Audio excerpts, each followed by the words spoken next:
നമുക്കിതേ ഒരു ice cream stick use ചെയ്തുകൊണ്ട് ഒരു പേപ്പർ ക്ലിപ്പ് ഉണ്ടാക്കിയാലോ? ഇതുണ്ടാക്കാൻ വലിയ പണിയൊന്നുമില്ല, ഒരു 5 മിനിറ്റിൻ്റെ കാര്യമേ ഉള്ളൂ.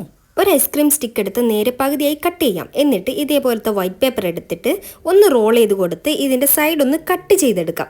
എന്നിട്ട് ഇതിൻ്റെ സെൻറ്റർ ഭാഗം ഒന്ന് മടക്കി കൊടുക്കാം. അപ്പോൾ നമുക്കിത് വി ഷേപ്പ് പോലെ കിട്ടും. ഇനി ഇതൊന്ന് ഒട്ടിച്ചെടുക്കണം. അതിന് ഇതിൻ്റെ മേളിൽ ഗ്ലൂ ഒന്ന് അപ്ലൈ ചെയ്തിട്ട് സ്റ്റിക്ക് ഒന്ന് ഒട്ടിച്ചു കൊടുക്കുന്നുണ്ട്. ഇതിൻ്റെ മറ്റേ ഭാഗം കൂടെ ഒട്ടിച്ചെടുക്കാം. എന്നിട്ട് ഒരു റബ്ബർ ബാൻഡ് എടുത്ത് ചുറ്റി കൊടുക്കുക. റബ്ബർ ബാൻഡ് വേണമെന്ന് നിർബന്ധമൊന്നുമില്ല, ഒന്നുകൂടെ സ്ട്രോങ് ആയിക്കോട്ടെ എന്ന് വിചാരിച്ചിട്ടാണ്. അങ്ങനെ ഒരു 4 എണ്ണം ഞാൻ ഉണ്ടാക്കിയെടുത്തിട്ടുണ്ട്. സംഭവം അടിപൊളിയാണ്. ഇനി ഇതിനെ ഒന്ന് ക്യൂട്ടാക്കി എടുക്കണം. അതിന് ഞാനിവിടെ കുറച്ച് സ്റ്റിക്കർ ഉണ്ടാക്കിയെടുത്തിട്ടുണ്ട്. ഇനി ഇത് ഓരോ സ്റ്റിക്കിൻ്റെ മുകളിൽ ഒട്ടിച്ചെടുക്കണം. സ്റ്റിക്കർ ഒട്ടിച്ചപ്പോൾ കുറച്ചുകൂടെ ക്യൂട്ടായ പോലെ തോന്നിയിട്ടുണ്ട്. നല്ല ഭംഗിയുണ്ട് കാണാൻ. സിമ്പിളാണ് ഉണ്ടാക്കാൻ, വളരെ സിമ്പിളാണ്. എല്ലാവരും ഉണ്ടാക്കി നോക്കുക. ഇതൊരു യൂസ്ഫുൾ ആയിട്ടുള്ള ഒരു ഐഡിയ തന്നെയാണ്. എല്ലാവരും ട്രൈ ചെയ്ത് നോക്കുക. എൻ്റെ വീഡിയോ ഇഷ്ടപ്പെട്ട് കഴിഞ്ഞാൽ ലൈക്ക് ചെയ്യാനും മറക്കണ്ട. Okay, thank